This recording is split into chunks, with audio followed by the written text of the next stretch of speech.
Hi everybody, my name is Sarah Wyman Grover and I write under the name S.L. Wyman. I'm a aspiring author, finished my first book and working on getting published. This is S.L. Wyman's Rock and Writing, and if you're new, welcome, and if you're coming back, glad to see you again. Today we're going to be talking about the Gutian Code, which is the last book in the Love and Dark series by Becca C. Smith and Hina and McCord. I know I posted reviews of their other books here, so if you've seen those, you kind of know what to expect. I'm going to go through as best I can to get this up and get this out there. I will also be leaving reviews for them on Amazon and Goodreads. And honestly, if you want to support a writer but you don't really have the money to become a Patreon or support their channel like that, these indie authors, they could really use your love in a lot of other ways. There's a lot of things you can do that don't require money to support them. One of them is to do things like this, video review. The other things you can do is leave them reviews on, like I said, on Amazon, Goodreads. You can give them all the likes, shares, and subscribes that you can handle for their channel, which all of that helps them. Any kind of engagement. So if you can, please do that. Support your authors, especially your indie authors. They need it. Now, that said, I'm going to start with a real quick disclaimer. I was given an ARC copy of this book. That's an advanced reader copy. It's essentially a free copy of the book given out in exchange for an honest and as unbiased as possible review of the book. So that's what I'm going to be doing here. Another quick disclaimer, there will be some light spoilers for the whole series probably. So beware of that. The book's been out about a month. I believe it was released 15th of December. So been out a little over a month. So I'm going to try to keep, especially stuff for the last book, as spoiler light as possible. But there might be some spoilers here and there. So just so you're aware, if you watch at your own discretion. Also, quick trigger warning. If you have issues with sexual assault, emotional abuse, physical abuse, gaslighting, and all sorts of things along those lines, this series is going to be a little rough for you. So I'm going to tell you that right off the bat because I know you've heard it before. I'll say it again. The villain for this series, Kaylee, he's the worst. And he perpetrates some pretty heinous stuff on the protagonists. So just be aware, you're going to have to deal with a lot of trauma and things of that nature that may trigger you a little bit. So, just be aware of those if you're going to read it. But otherwise, let's get into the review, shall we? And don't mind me if I look down. My cat Goblin decided she wanted to wander and say hi in the video, so you may see her. But, all right. So let's start out with a very brief synopsis. Long story short, we're picking up where we left off at the end of the last one. The gang has got to rescue Lucian and defeat Galeus. They've got to finally get this big, huge, epic thing that has been occurring between Lucian and Galeus and the world in general solved.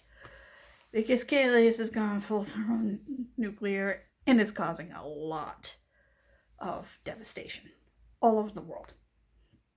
So we start out with that, kind of mid-battle. Shay trying to pick herself up through all of this and push through and fight for the person she loves. So we'll start with some character talk and some character growth. Overall, I think these characters really did have a lot of growth throughout the series. I was very happy and impressed with that. I thought Shay in particular really did a lot of growth, especially from book 1 to book 3. She's really proven to have a lot of depth and, a lot more to her than originally meets the eye. So I really appreciated that. She went full on tough. You got to learn a lot more about her parents, and they both were much more developed and they had a much better arc. You actually got to see more of their personality, and you actually got to see them really contribute to the story this time. So I really liked that. And Lucian.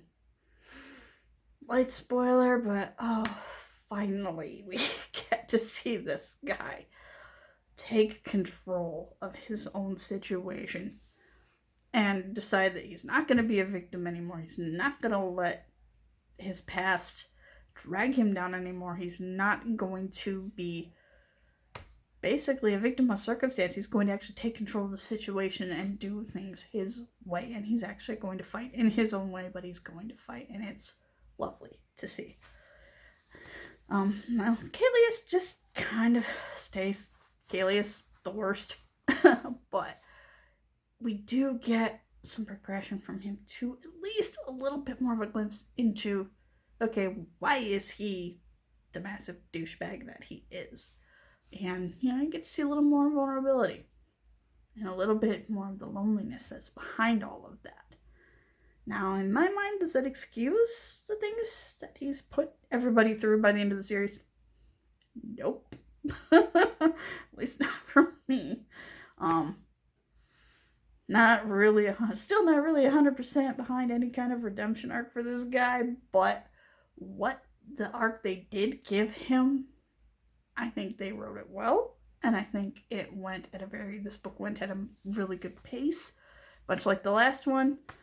It was very much more consistent compared to the first one with pacing, so I thought it was great in that regard. Really just overall, they've taken all of their feedback to heart, and they've really improved the text for it. And another thing I really kind of enjoyed was actually seeing Nefertiti, her character, how basically she finally gets exposed and kind of knocked off her pedestal and humanized a lot more, which, thank goodness, her character needed it. She needed to get called out. She needed to be more aware of what she's doing and how it's affecting those around her and the people she loves. So it was good to see her called out on her crap and be more human for it. I will say that the ending did go a little long. I was not expecting it to it felt a little long, felt like it was kind of draggy, but not, at the same time, not in a bad way, because literally it's taking every loose end you can possibly imagine and tying it up and bringing it into a cohesive whole. The lighting is getting messed up. That's Goblin messing with the blinds. Thought I'd let her in here because Little Stinker was mewing at the door before I started, but apparently she cannot behave. So, I'm sorry. Forgive the lighting. Cats. Anyway. I love her. She's my little adorable 4-footed furry hell beast. I love her. Anyway. So, where were we? We were talking more about character growth and the ending. I thought that the pacing went kind of really good, and then of course he had that little bit of a slowdown, but we were literally working toward the AGA, towards the happily ever after, and tying up everybody's threads and, making sure everybody kind of has as happy an ending as they possibly can. And, so I appreciated that, and I understood that's kind of why things weren't moving towards a more swifter resolution, why the ending was kind of dragging out a little bit, but I thought it was well written overall, the whole book. I really enjoyed watching just this evolution of these characters, between the beginning and end of the book. I thought it was really great. So, anyway, overall, well done. I can't, really have too many awful things to say. There was a little bit of repetitiveness here and there throughout the book, but I think that it was excusable with all the other good points that were there, and some of the repetition, I think, was intended to be more mirroring, kind of saying, okay, here we go again, but it's because Lucian needs to see that this is a cycle that keeps getting perpetuated, and he needs to break it. He needs to pull a Daenerys Targaryen and break the damn wheel, or this is just going to keep happening and keep happening. So I thought that made a lot of sense. I think the ending was satisfying.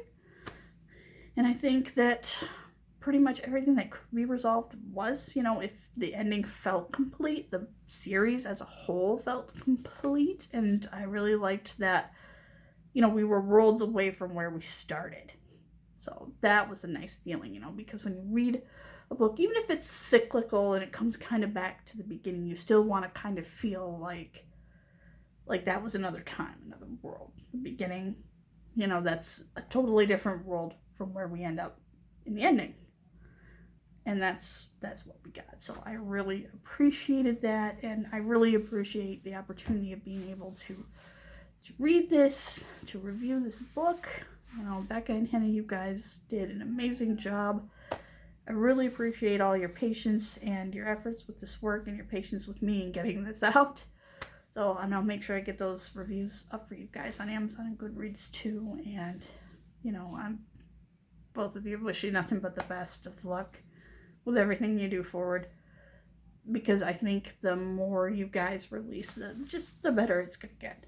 And I'm really seeing a whole lot of potential in everything that you're doing. So thank you so much for letting me be a part of this. To everybody who's watching, I really appreciate that. I appreciate everybody taking the time to watch these videos, because that's still 15-20 minutes out of your day that you could have spent doing something else, but you spent it here with me. So I appreciate that. And I really, if you have the time, just please give them a little bit of love too. Once this video is uploaded and I have the chance, I'll make sure I edit in links to their books and to their YouTube channels as well, okay? So I love you guys. Appreciate you. And everybody be safe out there. And I'm gonna go check on that cat before she causes more trouble. Love you guys. You have a good rest of the day. And see you in the next video. Bye.